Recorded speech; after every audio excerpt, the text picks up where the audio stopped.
আমার online offline মিলিয়ে আইসিটিতে around এখন 1500-র মতো স্টুডেন্ট, এবং আমি জানি আপনারা সবাই হয়তো এই জিনিসটা বারবার জিজ্ঞেস করেন আমাকে যে আপনার স্টুডেন্ট সংখ্যা মোটামুটি ভালোই, তাহলে হচ্ছে আপনি আসলে কিভাবে কি পড়ান। দেখেন, আমি আইসিটিতে এমন কোনো রেভলিউশনারি কিছু পড়াই না, বাট আমার পড়ানোর একটা খুব ফিক্সড প্যাটার্ন আছে, এবং এই গুছানো ফিক্সড প্যাটার্নটার জন্য মোটামুটি এত স্টুডেন্ট পড়ে বলতে পারেন। আমি মূলত যে কোনো কিছু পড়ানোর সময় 4টা স্টেপ ফলো করি।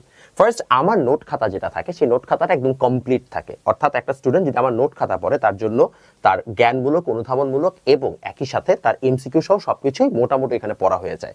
ইনফ্যাক্ট আমি আমার পড়ানোর সময় প্রত্যেকটা অংশ থেকে কি টাইপের কোয়েশ্চেন আসতে পারে, পসিবল কোয়েশ্চেন আমি সবসময় লিখে দিই।